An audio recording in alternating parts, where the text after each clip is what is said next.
E aí, galera, tudo beleza? Tudo certinho? Vamos embora para mais uma aula, preparação total para o vestibular, vamos nessa? Hoje eu separei um tema fundamental para as discussões geográficas, ok? Fontes de energia, né? Então, assunto recorrente dentro dos temas abordados no vestibular, e aí a gente vai tratar ele com muito carinho. Separei essa aula em duas partes, beleza? Então você vai primeiro para essa parte 1, a gente vai dar uma geral, né? E aí na parte 2 eu vou dar algumas dicas e alguns gráficos, tabelas de como eles gostam de cair na sua prova, fechou? Então, através do embasamento teórico que você pega na aula de agora, na parte 1, a gente vai discutir a parte 2. Então, te recomendo a você assistir primeiro essa aula e depois partir para a segunda, fechado? Agora aqui, ó, quer continuar com conteúdo de qualidade? Quer estudar bacana para o seu vestibular? Não esquece, mete bronca aqui comigo, tá fechado? Se inscreve no canal aqui embaixo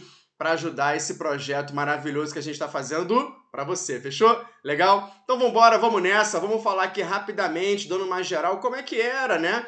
Como é que era esse processo antigamente, professor? Bom, a galera aí, ó, você tá vendo aí em cima, ó, a galera aí, antigamente, né, ficava em volta, né, do fogo. O fogo era a principal fonte energética, né? Então, para fazer alimentação, para construir ferramentas, né? Então, o fogo era fundamental nesse processo energético, né? E junto, logicamente, com a lenha, tá certo? A lenha, então, foi o carvão vegetal, né? Não confunda com o carvão mineral, tá certo? Que é um combustível fóssil, tá certo? O carvão vegetal é esse carvão que a gente usa em churrasco, beleza? Hoje em dia, tá? E aí já dei a dica, né? Porque eu lancei uma pergunta para você aí embaixo, ó. Estas fontes são usadas? Ainda usadas? São, né? São muito. Principalmente para geração de energia, no que a gente está conversando, né?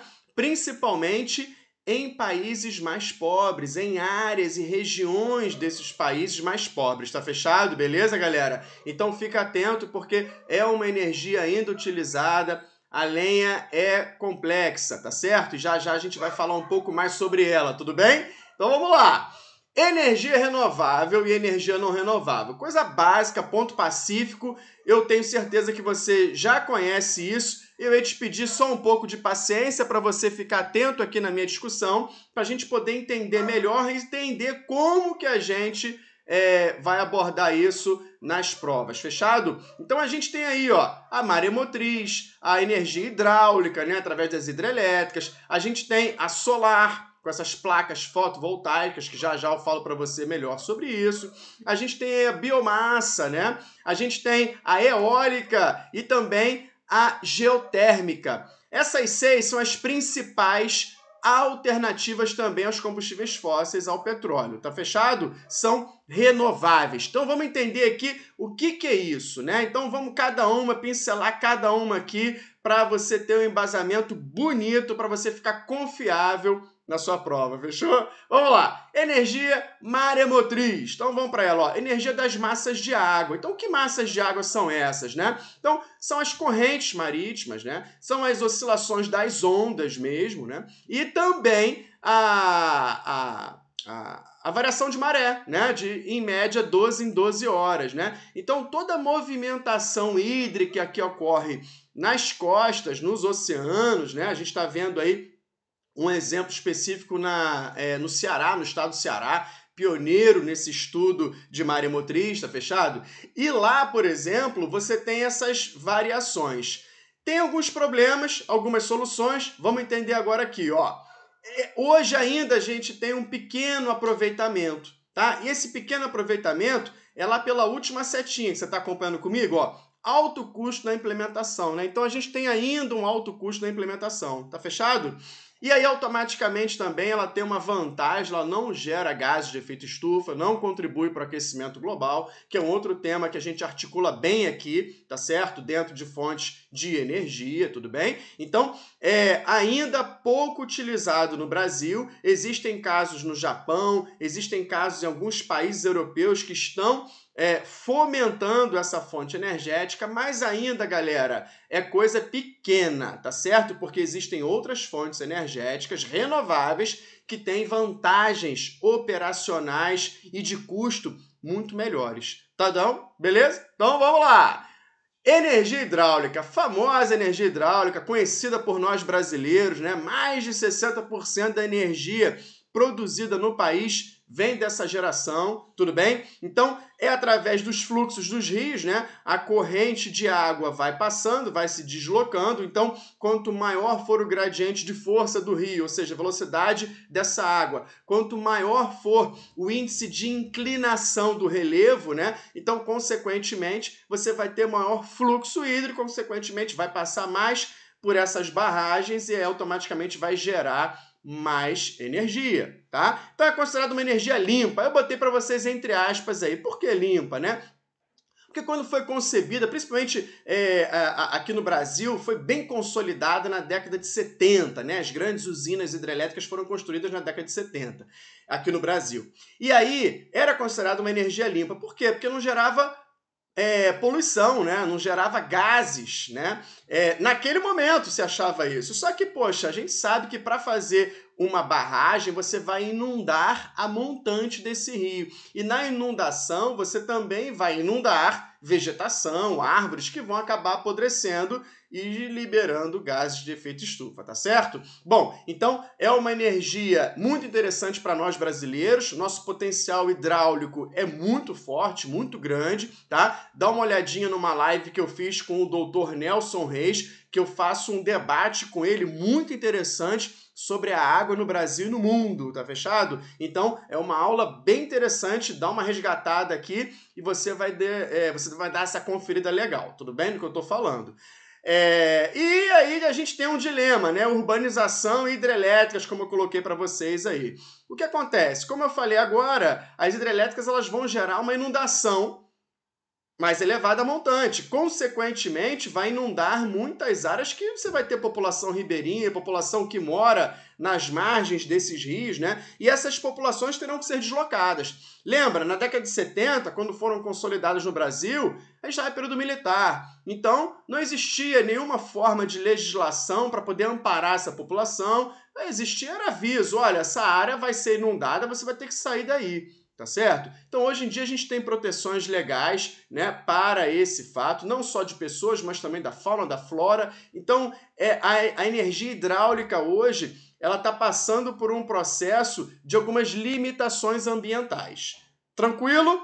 Parte 2, a gente discute um pouco melhor isso. Vamos lá, energia solar, galera. Então, essa radiação solar, nessas placas fotovoltaicas que você está vendo aí, em cima desse telhado que a gente vê espalhado nos grandes centros urbanos aí do Brasil afora, né? Então, vamos entender esse efeito fotovoltaico, né? Então, ele ocorre quando as partículas de luz, né, que são os fótons, colidem com os átomos de silício presentes nesse painel, tá? Então, essa colisão, ela gera um deslocamento de elétrons que cria essa corrente elétrica contínua, tá legal? Então, essa corrente também, né, é chamada de energia solar fotovoltaica. Eu adoro esse assunto, adoro estudar isso, você pode ter essa curiosidade.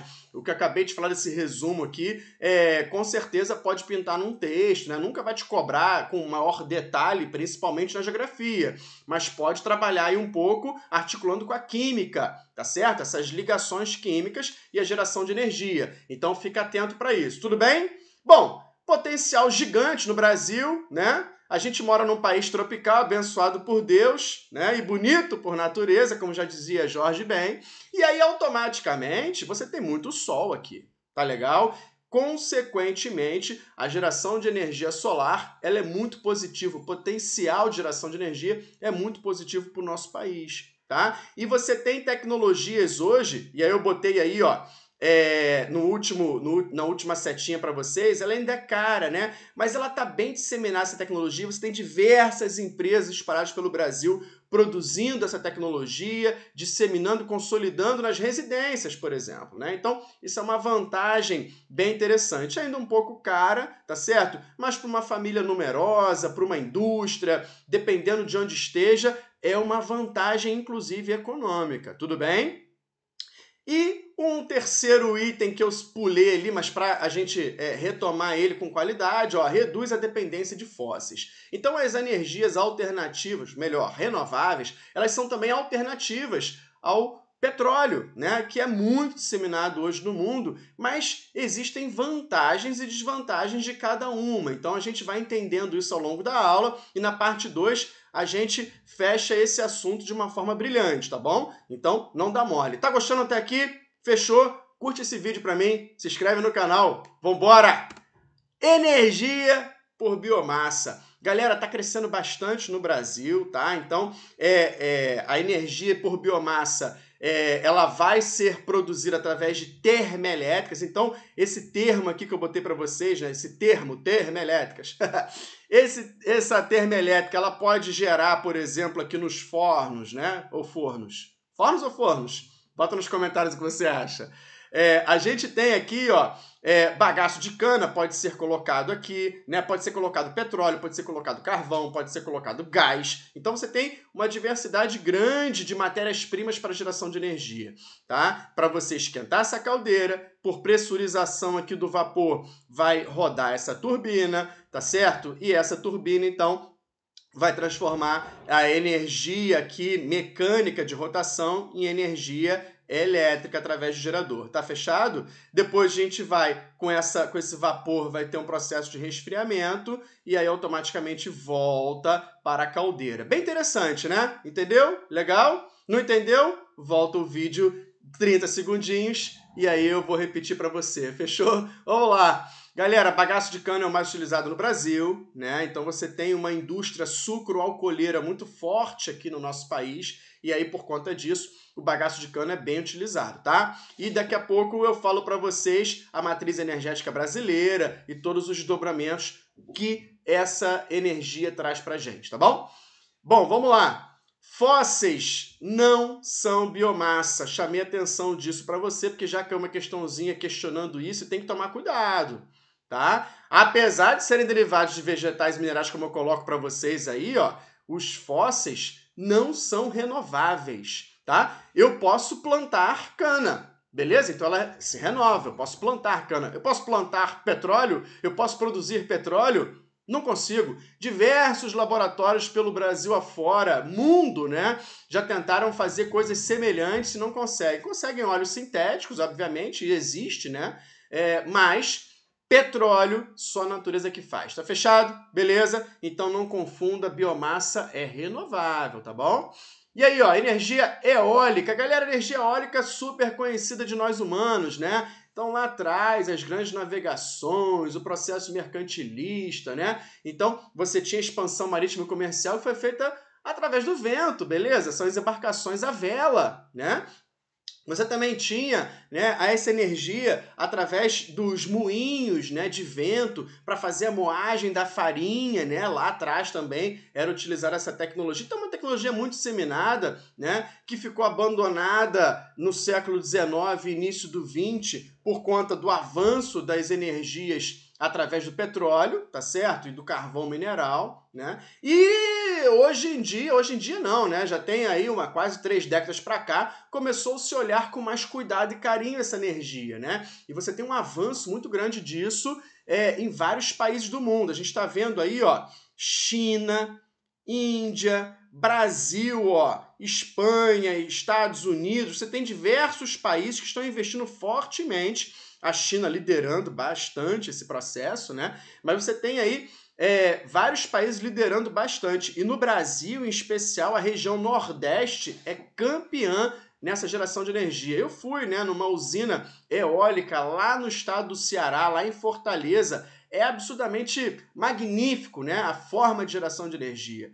E aí vamos entender aqui, ó, ela é que mais cresce no Brasil, como eu botei na setinha 2. O problema da setinha 3 é que os ventos variam, né, ao longo do ano, então pode gerar alguns complicadores. A terra abençoada do Nordeste, né, porque a variação eólica lá, ela é baixa, ela é pequena, então isso é uma vantagem locacional do Nordeste. Ó, anota isso porque é uma dica fundamental para sua prova. Vantagem locacional do Nordeste na energia eólica. Fechou? A variação de vento lá, ela é baixa, ou seja, tem ventos constantes, então não é à toa que é a geração de energia que mais cresce na região. Tá fechado? Beleza? Impactos em migração de aves, poluição sonora, todas as energias, galera, elas vão gerar algum tipo de impacto. Uns maiores, outros menores. Cabe a avaliação local para entender a dinâmica natural e aí, consequentemente, poder produzir a energia que vai dar o maior rendimento com o menor impacto. Tá fechado? Então fica atento também para isso, tá? A energia geotérmica, galera, também bastante disseminada, não aqui no Brasil, né? Porque a gente está no meio de uma placa tectônica, tudo bem? Porém, a gente poderia utilizar algumas áreas ali de Goiás, desculpa, né? Que você tem aí a crosta, a dimensão da crosta mais fina e você tem também alguns veios, né? Algumas fossas que elevam, por exemplo, o magma do interior para próximo da crosta. Então, consequentemente, aquelas águas termais, né? Aquelas águas quentes, isso tudo vem de origem vulcânica, né? Vem de origem, por exemplo, do magma, do manto. E aí, consequentemente, isso gera também calor. Tá fechado? E esse calor, ele esquenta a caldeira, que pressuriza para aquela turbina, naquele exemplo que eu dei da biomassa. Tá fechado? Então, ó, pode aquecer piscina, estufa, gerar energia, né? Regiões de intrusões magmáticas, são essas áreas dessas fossas que eu falei para vocês, né? Então, ó, produzem gases poluentes, né, que podem gerar problemas sérios de saúde, tá, galera? Então tem que tomar cuidado com isso. Então tem que ter uma diversidade grande de filtros, né, nas chaminés para poder fazer um processo catalítico, né, e quebra desses gases para que gerem uma menor poluição atmosférica. Tudo bem? Vamos para a energia não renovável? Essa eu sei que você também conhece bastante, mas eu vou dar algumas dicas bem interessantes para vocês. Através do carvão, na primeira imagem, petróleo na segunda, né? A energia através do urânio, né? Que é o principal elemento aí mineral, né? E que gera essa radioatividade bem grande através das usinas nucleares, tá fechado? E o gás natural. Tudo bem? Vambora? Vamos nessa! E aí, já veio uma imagem gritante para você, né? E aí a gente vai fazer essa discussão aqui nessa primeira parte, e na segunda parte eu mostro aí vantagens e desvantagens de vários fatores ligados ao petróleo, tudo bem? E aí, de cara, você tem essa imagem dessa menina, né? Toda suja aí, né? De petróleo. A gente viu na virada do final de 2019, agora para o 20, né? Várias praias nordestinas, né? Contaminadas com o petróleo. A gente tem vários derrames no ano de 2019, no ano de 2018, né? A gente tem aí diversos exemplos espalhados de vários problemas, né? E o impacto ambiental é muito grande, tá legal? Então, galera, essa imagem ela mostra bastante pra gente um rumo que o mundo está dando, né? Você tem já, é fato hoje, né, que você tem uma indústria de mobilidade urbana que não vê mais o petróleo como principal fonte, né, galera? Então, os carros elétricos, motos elétricas, bicicletas elétricas, patinetes elétricos, né? Skate elétrico. Então, assim, você tem uma diversidade de modais, de tipos de transporte, aonde o óleo, o petróleo, o combustível fóssil não chama mais tanta atenção da indústria do futuro, né? As pesquisas, todas as grandes empresas automobilísticas do mundo, né, têm, por exemplo, projetos e automaticamente, na prática também, já vendem muitos carros e motocicletas elétricas. Já é uma realidade. Tá fechado? No nosso país ainda não, né? São poucos os modelos, a infraestrutura para abastecimento público ainda é muito reduzida, muito baixa, né? E se restringe basicamente aí às grandes cidades brasileiras, como Rio e São Paulo. São Paulo ainda é um pouco melhor, mas mesmo assim ainda é muito reticente. Tá fechado? Vamos bater esse papo mais para frente já já. Carvão mineral, vamos falar um pouco mais dele? Então, de cara, bacias sedimentares. E também de cara, já dou essa dica para vocês. Petróleo, carvão e gás são encontrados em bacias sedimentares, que é um tipo de relevo. Tá fechado? Tá? Fica atento. Então, é irregularmente distribuído pelo mundo, né? Então, 90% do carvão mineral encontrado está no hemisfério norte. No caso do Brasil, aqui a gente tem algumas minas de carvão em Santa Catarina, no estado de Santa Catarina. Tá legal? Beleza? Mas não é o nosso forte. tá certo? Você vai ver já já, na parte 2, o que vai ser o forte geração de energia no Brasil, tudo bem? Vamos lá. Maiores produtores, ó, China, Estados Unidos, Rússia, Polônia e Índia, né? Então lembrando, ó, carvão mineral é super barato, tá legal? Então é uma commodity barata, então por isso que é muito utilizada também. Tá legal? Vambora. Não preciso nem dizer, né? Poluição pra caramba, tudo bem? Na sua geração de energia. Não é à toa que a China hoje é o país que mais polui o ar atmosférico, que mais gera gases de efeito estufa, né? E a matriz energética chinesa é carvão. Mas também é o país que mais investe hoje, disparado, em alternativas aos combustíveis fósseis, tá certo? Então, num médio prazo a longo prazo, teremos aí uma mudança na matriz energética chinesa e provavelmente pode também a gente ter aí uma redução drástica da emissão de gases. Tá tranquilo? Vamos embora!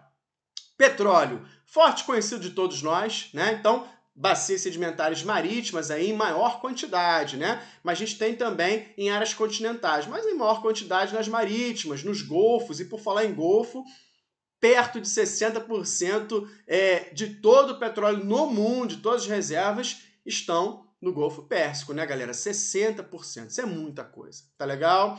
Todos aqueles rios que drenam para o Golfo, né? O Tigre, o Eufrates, principalmente, passando pela Mesopotâmia, lembrando da Bíblia, lembrando dos dias atuais Iraque, né? E já já a gente vai ter uma aulinha sobre isso. Então se inscreve no canal para você ficar atento nas próximas aulas, tá fechado?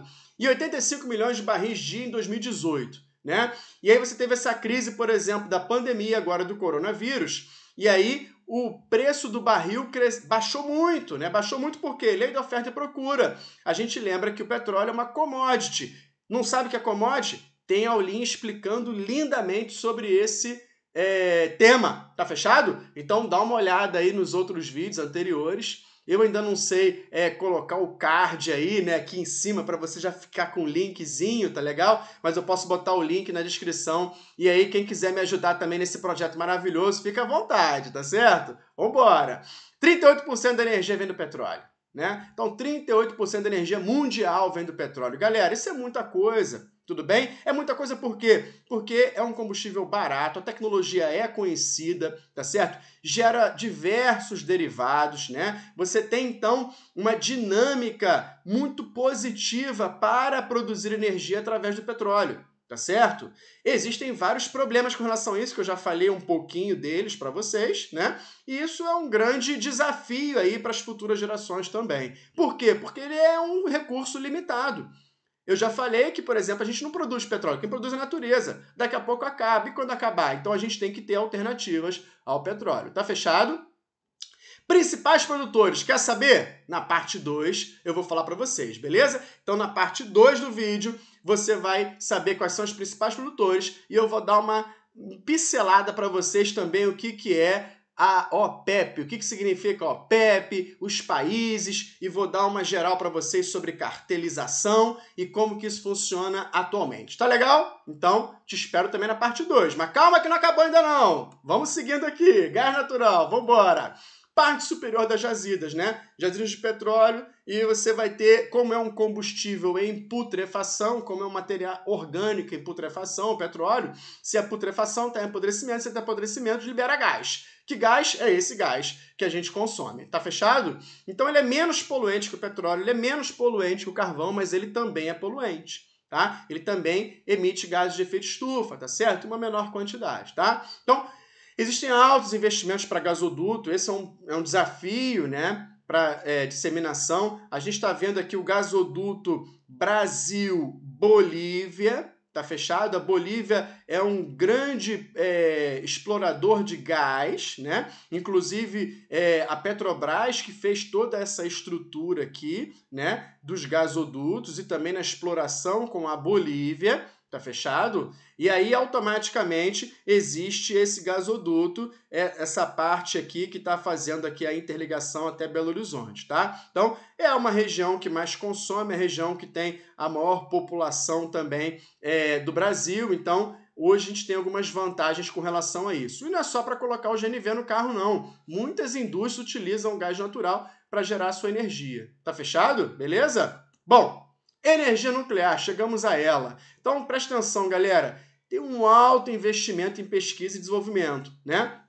No Brasil, a gente tem apenas, lá na última setinha, eu boto para vocês, né? As usinas de Angra, né? Angra 1, Angra 2, né? Angra 3 está em constante construção, os governos não conseguem dar essa prioridade, né? Então, não se sabe até que ponto é isso, como que você pode fazer esse investimento, né? Mas você tem essa energia restrita aqui à região sudeste, principalmente aqui na parte verde do estado do Rio de Janeiro, que é a linda cidade de Angra dos Reis, tá? Então, ó, lixo atômico é um problema na segunda setinha? É um problema, tá certo? Mas existem soluções hoje muito tranquilas, né? A gente teve aí alguns problemas com relação a Chernobyl, né, na década de 80. A gente teve alguns problemas, por exemplo, com a tsunami no Japão, com terremotos nessas áreas, né? Então, isso acaba gerando alguns complicadores de disseminação desse urânio sem estar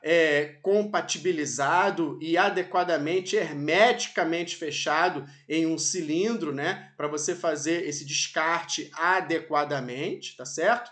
Mas, hoje em dia, a tecnologia para essa segurança ela é muito vantajosa, né? Então, que lá atrás, na década de 70, 80, muitos ambientalistas, a maior parte dos ambientalistas era contrária a essa forma de geração de energia, né? Por conta do impacto ambiental que era gerado. Hoje em dia, muitos ambientalistas são a favor, inclusive, né? Eu sou um deles. Por quê? Porque você não gera gases de efeito estufa. Então, essa é uma vantagem fenomenal. E vou te passar outras vantagens já já. Bom, Estados Unidos, França, China, Rússia e Coreia do Sul são grandes geradores de energia através disso, né?